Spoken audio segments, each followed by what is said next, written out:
Testing, testing, one, two, three. You are listening to episode number 302 of Better Blood Sugars with DelaneMD.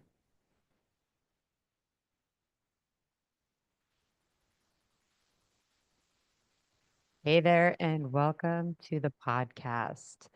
I am so glad you're here and taking some time for your health today. I feel privileged that you're spending it with me. I want to talk today about how to determine a clear plan of health for you, of what you need to do to get healthy, and specifically how to plan it to be unique and just right for you. How do you utilize that plan? How do you make adjustments to it? That is what I want to talk about today. But before we get started, I want to give you a warning about medications. If you have been medicated for your type 2 diabetes, and you implement dietary changes, you will need to change those meds. Those meds were started for the way that you have eaten in the past. And if you change the way you eat, you will need to change those meds. And if you don't do that, you can end up quite sick. The kind of sick that looks like hospitalizations, ER visits, and possibly even death. That's not why you're making these changes. So I need you to be smart if you have meds for your diabetes on board. I need you to call the provider that prescribed these meds to you and open a clear line of communication for you and them. Find out how they want you to share your blood sugar readings with them, and then how you can expect to hear medication changes that that provider wants you to make. Get a line of communication open with these folks. If you don't, you can get real sick and you don't want to do that. So I need you to make that call to your provider before you start making dietary changes. If you are not sure what dietary changes you need to make to start seeing better blood sugars, that's okay. I have help for you. I have a 14 days to better blood sugar guide on my website that you can go and download. You can find it at delanemd.com/better. That's DelaneMD.com/BETTER. This is a 14-day guide of menus, breakfast, lunch, and dinner for you to know clearly what to eat so that you will start seeing better blood sugars. This 14-day guide is incredibly powerful. I have heard from many, many people who have used it that they get amazing results. I want you to go and download that 14-day guide, use it, and then I want you to send me a message and tell me how it went. If for some reason you are struggling to implement the 14-day guide beyond the 14 days, so applying it to the rest of your life, I want you to schedule a better blood sugars assessment call. This is a 30 to 45-minute Zoom call where you and I will meet and discuss what's worked for you, what hasn't worked for you, and then how do you make a plan going forward. If you've done the 14-day guide and you haven't seen amazing results, I really want to hear from you. Not only so I have an opportunity to improve that 14-day guide, but more so that I have an opportunity and you have an opportunity to figure out what will work for you. What is it that's missing for you? What do we need to do differently? So if you want to schedule that better blood sugars assessment call, you can do that by accessing my calendar. That's at calendly.com/DelaneMD/call. So Calendly is CALENDLY.com/DelaneMD/CALL. Set up that call. Get clear on what you need to do going forward so that you can leave diabetes behind you and have a healthy life that you've always hoped you could have. So, I want to talk today about one of the most, I don't know, effective, one of the main strategies that I really recommend to determining how to be healthy, what it means to you, how you can get to be healthy. How do you set that up? This is something I feel like I regularly work with my clients on. What's healthy for one is not necessarily healthy for another. Sometimes my clients are not wanting to go low carb. Sometimes my clients aren't, maybe they're vegetarian and they can't eat red meat or whatever, like, or any meat. I mean, maybe they just have some restriction, and for them, living in alignment with their conscience or with whatever part of their life that they're trying to align to, that is really what it means to be healthy for them, is to align with those things that are important to them. This is the strategy you have to address in order to get to a place where you can live long term healthy. Okay. So, this is the strategy I want to teach today so that you can have a unique plan set up for you and what's important to you and what your priorities are, and learn to align with those in order for you to be healthy. I'm going to break these down into steps, straightforward steps. Um, and we're going to work through them, and I'll give some examples. And I also want to talk about pitfalls to this strategy working, because I do think that that is one of the issues that I frequently see with people. So, a lot of time when I start with clients working with them, they want me to tell them what to do. And there's just no way for me to tell you what you need to do. I cannot know all of the details, all of your priorities, everything that you find important in life, and then me know them and then tell you how to do it. I can't do that. I also can't know what you have actually done and what you haven't done. You're the one that knows how much quote unquote ass grabbing you've done, right? Like, I ate low carb, and if you gave yourself a grade, it would probably, maybe it would be like a B minus C plus in that low carb effort that you made. I don't know that. When you tell me I've done low carb and it didn't work, I don't know what kind of effort you put into it. You know what kind of effort you put into it. I don't know if you believe low carb is really a healthy way of eating, yes or no. If you don't, me implementing or me trying to force you into a low carb way of life is not going to be healthy for you or helpful for you. So I always talk about with my clients, I'm like, yeah, I ran 9 miles this morning. Literally, it was Friday morning, and I did. I ran 9 miles this morning before I went and did anything else today. I ran 9 miles. There are a lot of people out there, and there is literature out there in the world to support that 9 miles is probably too much. I get it. There are people out there that it's just not going to be a healthy choice for them. Recognizing what's healthy for one human and what's healthy for another is different. And probably those, when they're conflicting pieces of information, there's probably literature out there in, journals and articles and research that supports both sides. So, understanding what works for you and the reasons that that works for you and what doesn't is really important. This is why it's imperative for you to know and set out what's healthy for you, not for somebody to come in and tell you what's healthy for you. When you're fulfilling somebody else's idea of what's healthy and it's not yours, you're going to eventually rebel against that.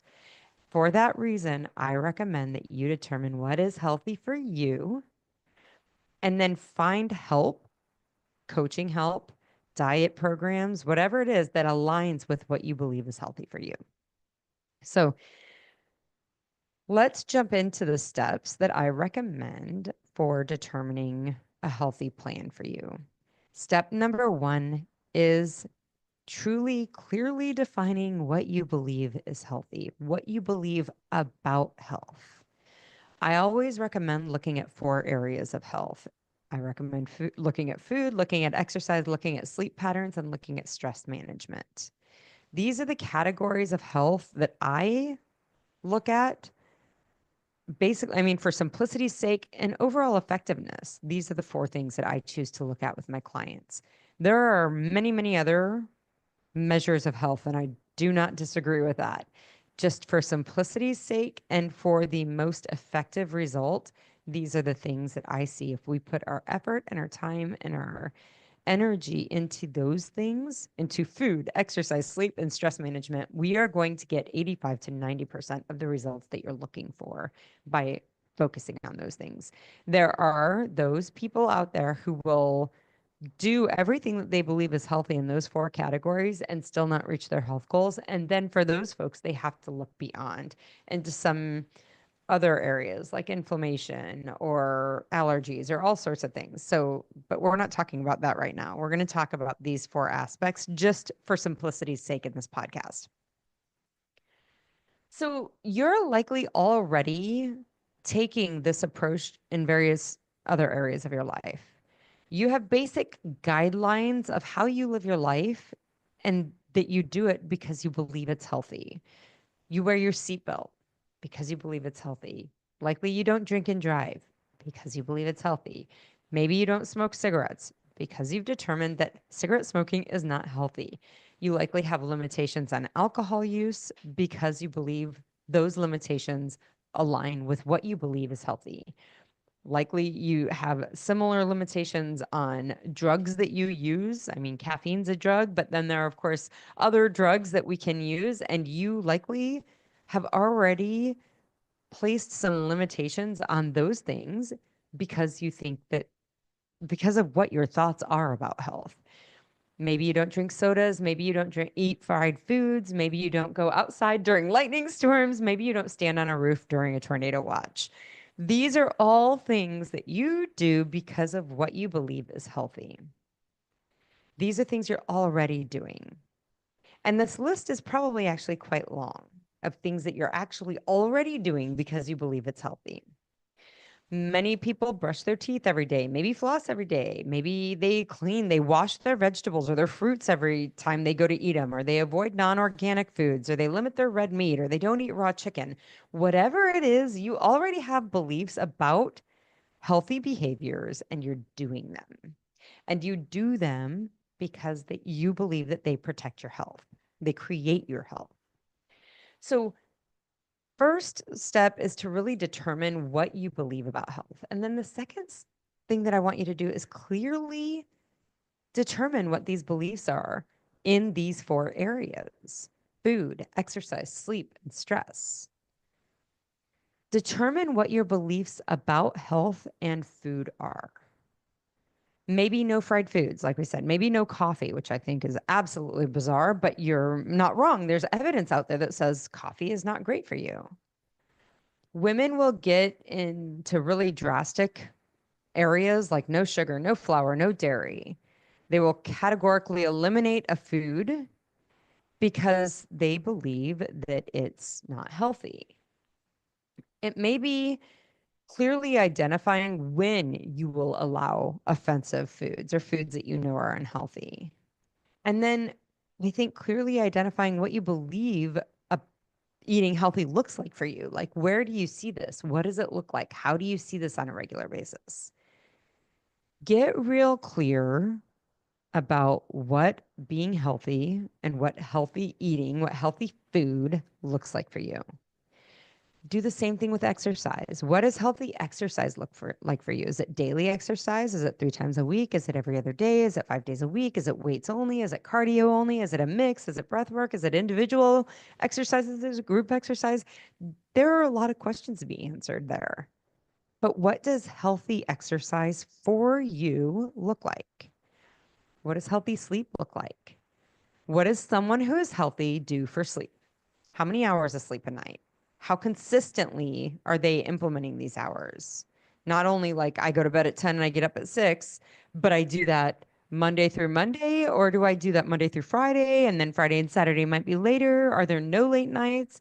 Is it only one time a week a late night? What does somebody who's healthy do for sleep? Clearly identify that for yourself. And then lastly, look at how do healthy people manage stress?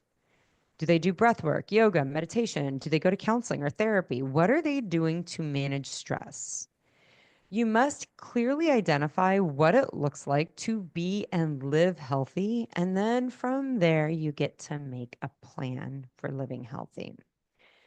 Please know that I have not mentioned one thing about blood sugar readings, glucometers, lab values, vital signs, body mass index, or weight. I've not mentioned anything about that because I truly believe health is not just about the numbers. This is intentional. Where I see clients getting wrapped up is they are following those numbers and not focusing on what they believe is healthy. And then they start to change their behaviors in a rapid fire way in order to create numbers that they believe are healthy, typically moving into behaviors that are not sustainable for them or that maybe don't even make sense. Health is not just about the numbers. Numbers are results that come from daily actions that you take. I always tell my clients, like, Your actions are far more indicative of your health than any number will ever be. You may not have perfect numbers, but you still have healthy daily activities. Now, before your head takes an exorcist spin and pops off, listen to me. What I mean by that is you can smoke 2 packs of cigarettes a day, have a normal number, A1C, and a normal number in a weight, and you're still not healthy because the daily activity that you're doing is not healthy. Understand, health is in the action that you take every day. And that's really what I want you to hear here in this podcast. I want you to determine what are those healthy actions. After determining what is healthy, what the healthy actions are to you, you put together a plan and you pull all the aspects together. If you have a strategy for an allowance and you know the allowance isn't perfect, that's okay. Just make sure you like your reason for allowing that thing. You may not have something in all 4 categories of food, exercise, sleep, and stress. That's okay too. I actually think that's probably ideal. Having 1 or 2 things will make it more likely that you're going to be successful compared to having 6 different things that you're trying to implement and struggling to stick with it. So I want you to make a plan and determine 2, maybe 3 things that these are clearly healthy things that I need to be doing. And then I want you to implement that plan. And then once you implement that plan, then you get to check your numbers. I hope you can't hear my dog barking. This is the second time, 2 podcasts in a row that my dogs have lost their marbles and are barking, but I hope you can't hear it. You couldn't hear it last time, or at least I couldn't when I edited the podcast. So I'm sorry if you can hear my dog barking right now. After you implement the plan and then start checking your numbers, this is actually where you start to use those numbers. I always recommend that you do the plan for 8 to 12 weeks. And if you don't see changes then in blood sugar readings, like your fasting blood sugar readings, or maybe you're looking for weight loss, if you're not seeing the changes that you're wanting to see in that 8 to 12 weeks, then you get to make adjustments. So again, you should expect to see blood sugars dropping. You should expect to see some weight loss. Most people, even normal weighted humans that are pre-diabetic or insulin resistant or diabetic, normal weighted humans will still typically see some weight loss when they start to see these strategies implemented and effectively taking action. So the other things that you're going to see blood pressure improvement. You're going to see cholesterol panels improve. You're going to feel better. You're going to probably think clearer. Your skin might clear up. All of these things you may start to see. So give yourself 8 to 12 weeks of doing it before you make adjustments. And what do the adjustments look like? The adjustments are not like, oh, I cut all processed foods out of my diet and I've only been eating whole foods and healthy meats and healthy fats, and I don't have a blood sugar reading of 85 every morning, and my weight isn't where I want it to be. The adjustments don't look like throwing away all those things that you've done. The adjustments look like, what else can I do other than these things? Because you already determined earlier on that those were healthy things to do. Maybe you need to work more with the exercise. Maybe sleep is your issue. Maybe stress management is your issue. Maybe you just need to be more persistent. All of those things are entirely possible. But do not let your brain be like, none of it's working. I'm just going to stop and throw it all out. That is not the case. Decide what is healthy. The reason that you don't smoke cigarettes is because you do not believe it's healthy. You're not sitting there going, oh, I'm not going to smoke. If my weight doesn't come down and my A1C doesn't come down, I'm going to go to smoking cigarettes. That's not on the table for you because you know that's unhealthy. Look at the dietary changes in the same way. What do you believe is healthy? Do those things. If you don't get the results that you want, where then can you make more changes? Maybe in exercise, maybe in sleep, maybe in stress management. Maybe you need to do more dietary modifications. And I'll use some examples, my personal examples of how frequently I would have sugar and flour treats, and then how that's changed over the years for me. Maybe you've allowed X number of times a week to have one of those treats. Maybe you need to cut back on that if you're not seeing the results that you want. That's reasonable. Not cut it all out and not go back to a free for all of all the flour, sugar, and sweets that you want, but somewhere in between. Okay. It really can be this simple. Like, what is healthy to you? Do it, see the results you get, make small adjustments, and keep making that, doing that cycle. What's healthy to you? Do the thing, make small, measure your results, make small adjustments. Do that cycle over and over and over until you get the results that you want. So the pitfalls that I see with people who make these, who take this approach. One is they try to shirk the system. How much can they get away with and still hopefully get the results that they want? This is not a focus on what's healthy. You don't do this with cigarettes or alcohol or any other unhealthy behaviors. How many times do I have to wear my seatbelt before I can save my life? You don't do that. How many cigarettes can I smoke and not have a problem with cigarettes in my lungs? You don't do that. The reason that you wear a seatbelt is because it's healthy. The reason that you don't smoke cigarettes or do drugs or whatever else it is that you're doing that's healthy, the reason that you don't do them is because you know they're unhealthy. Many of my clients in the past, and me too, me probably being the first person that I ever saw do this and realized what I was doing, I would try to eat as much junk, unhealthy food as I possibly could and still try to get the results that I want. It was like I was trying to find that balance where I could get as much of the junk into my system and still lose weight and have my A1C come down. Here's the deal. If that food is unhealthy, that food is unhealthy, even in small amounts.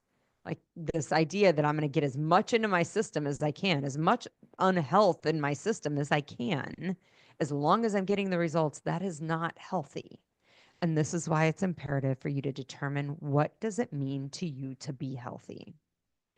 The other pitfalls that I see people who will try to do it too fast. We've all seen the t-shirts. I have eaten healthy for 2 whole meals and I still haven't lost any weight, right? Like I've done this for 10 days, but nothing. I know that's not unusual. It's not unusual at all for people to have to make dietary changes and do them for 10 to 14 days before they start to see any budge in their numbers. Remember, you're doing the healthy thing because it's healthy, not because of the number. These strategies that you decided to use are strategies that you're using because you believe that they're healthy despite your number. You don't, and I don't, avoid cigarette smoking because I want to see improvement in my pulmonary function testing. I don't do it because I want to see my lung function be improved. I avoid cigarettes because they're unhealthy. Period. End of sentence. If you find yourself feeling like it's not happening quickly enough, I suspect you're focused too much on the numbers and not enough on what is healthy. And I want you to go back and ask yourself, what I'm doing healthy? Am I doing the healthy thing? And if your answer is yes, then that alone is the reason for doing it, regardless of your results and your numbers. Another pitfall I see with people is not being clear. If you find yourself wavering in what you believe is healthy, you're not going to implement these changes effectively. Because some days you're like, and here's the deal. In the morning, we're like, absolutely no sugar or flour is healthy. By 3 o'clock in the afternoon, you're like, maybe a little bit of sugar and flour is healthy, right? Like, this is why you've got to be really, really clear. Either it is or it isn't. No matter what time of day, either it is or it isn't. Be very, very clear on what is healthy. Without this clarity, you are not going to have an effective implementation of this plan. Go back when you have that wavering, that desire to like, maybe I'm wrong about this. Maybe it's something else. Go back and clearly define what you believe healthy is for you. The last reason, and this is probably my biggest reason that I struggled for so long with 10, 15 extra pounds on my body and insulin resistance, despite being a nurse and a physician, I knew that the candy I was eating was probably not healthy. And the reason that I struggled to stop eating it was because I would eat behind my back. This is probably the most impactful pitfall, like the biggest source of struggle for the clients I work with. And again, it was for me also. We want to make it about like, I need to know the diet program. I need to know how many macros. I need to know how to do keto, right? Like, is coffee right or wrong? I talked about coffee a minute ago about how those crazy people who don't want to drink coffee, but there's evidence for it, right? We want to know, is coffee right or wrong? And this is not nearly as important as the times that you make concessions and renege on a commitment that you've made for yourself and you eat foods that you have already determined to be not healthy for you. You don't need any more information. You don't need macros. You don't need to see the studies about coffee. You need to stop eating the foods that you have determined are not healthy for you, or eating them in a way that you have determined that is not healthy for you. You need to stop eating the chocolate cake behind your back. If it's pizza that you're eating behind your back, you need to stop doing that. Maybe it's simply going back for that next helping, or the next helping, the fourth helping, the fifth helping, the nibble there, the extra spoonful as you're putting things up. Maybe it's as simple as just overeating, and you said you were only going to have one serving. Maybe it's not logging your food. You said you were going to log your food because you know there's data and information in there, and you believe there's information that you need in there, but gosh, today's been a lot and I just don't want to do it. Whatever it is, you are the one that knows what it is for you to be healthy. If you're struggling to do that consistently, if you're doing something else behind your back, hoping that you're not going to get caught, this is what's keeping you stuck. This is what's keeping you sick. You do not need any new information. You need to learn how to do these things. You already have the information. This is the biggest place that I see people undermine their health goals. They know that what the problem is, and they commit to stop doing it, and they do it anyway. And this is where coaching helps. That's what helped me, seeing what it was that I believed in the moment that would allow me to stop doing it. For me, it was things like, I just can't handle the afternoon without it. This has been so much. I deserve a treat. I mean, there's a long list of dumpy little thoughts that lived in my head.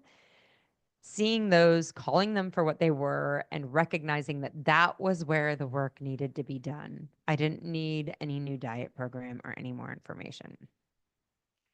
So when I was learning how to do this, I went through various stages of cutting sugar and flour out of my life. And even today, I imagine I do it this way now. I eat, once a week, I have something with flour and sugar in it. Usually once a week, I will allow that. And usually it's going to be Friday or Saturday. Once a week, I do it. I have done it differently in the past, and I expect in the future I will do it differently also. When I first started this, I thought, if I could just be Monday through Friday consistent and have Saturday and Sunday, where I could eat whatever, that seemed to be okay. And I did that. And there were benefits from that. But what I got with that was a lot of cravings. And I found that I overate. And this is really what was at the root of this issue for me. So I eventually went to not having any. Like, there would be months between sugar and flour for me. And the reason that I did it is because I didn't like the cravings that I experienced when I would eat sugar and flour, and because I tended to overeat, and I was learning how to be a woman that did not hurt her body with food anymore. I did not eat food in a way that made my body feel uncomfortable. And that took me breaking up with sugar and flour for a while. Now I do, once a week, sometimes twice a week, usually once a week. And I do very limited amounts of sugar and flour. And the reason that I do it is because I know I will have food chatter and cravings when I eat sugar. Period. End of sentence. I know my joints will feel inflamed when I have flour. It's just the way it is. I understand I get both when I eat them. When I eat sugar and flour, I get both delicious food and cravings and inflammation. Like, that's just part of what I'm signing up for. And I know that. But it took me setting expectations of myself that in the moment were healthy for me. When I was, learning, and I was doing it on the weekends and kind of having a free for all on the weekends, that was a step in the right direction for me. And I used that information to take another step in the right direction, right? We make a plan, we implement it, we review our results from it, and then we tweak the plan and we do it again. That's exactly what I did. I found that when I ate the sugar and flour for Friday and Saturday, that Monday, Tuesday, Wednesday, and Thursday, I spent fighting and craving and desires. And sometimes I would go back on what I said I would do, and I would eat behind my back, and I would do all of these things because I was overindulging in the weekends. And then I went to not doing it at all because I was like, God, I got to get a handle on this. Right. And I'm not saying that was right or wrong. I'm saying it's a step I took and I got some information there as well. I really do like the way my body feels without sugar and flour. I really do like the clarity in my brain without sugar and flour. I really, really do. But I was missing out on ice cream with my kids. I was missing out on, a bagel with butter on it, which is really tasty. I was missing out on a number of things because I didn't believe I could handle cravings. And I didn't want that either. So then from there, I got to this new place where I have it once a week. Yes, Monday and Tuesday, I probably have some cravings, but I've become the woman who can handle cravings. It's okay. There's not a problem with that. Of course, I have cravings. I had sugar, I had ice cream with my kids on the weekend. So, this is the way that we use this strategy. For me, sugar and flour are kind of like a cigarette or alcohol. There's never a time that it's healthy. Like it's never going to be a carrot stick, but living my life without it and not having that experience with my family, also not healthy for me. I got to decide that. I get to decide that. Nobody else gets to decide it for me. I get to decide it. I accept a certain health risk when I have sugar and flour. I accept a certain health risk when I have a glass of wine. I accept a certain health risk when I go drive in my car. I accept a certain health risk when, as a Kansas kid, I go outside to look at the tornadoes, right? We all are willing to accept certain risks and we get to decide what that is for us. Now, if I ended up getting like hit in the head with a flying piece of debris while I was outside looking at a tornado, I would have to reassess my decision. It's that simple. So these decisions that create a health plan that works for you is for you, right?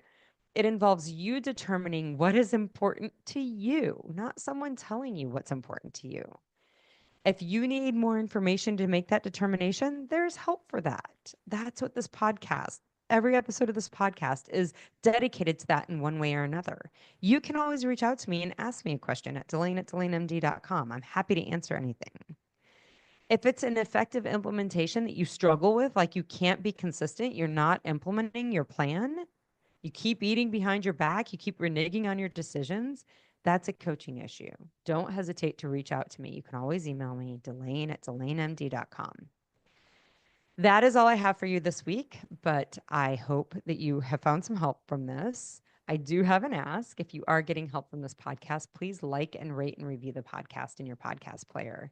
The more ratings and reviews this podcast gets, the more people the players present it to. Share it with your friends, share it on social media, recognizing that insulin resistance affects 9 out of 10 Americans. This podcast is aimed at getting the word out that we don't need to all be sick and reliant on the healthcare system for the rest of our life.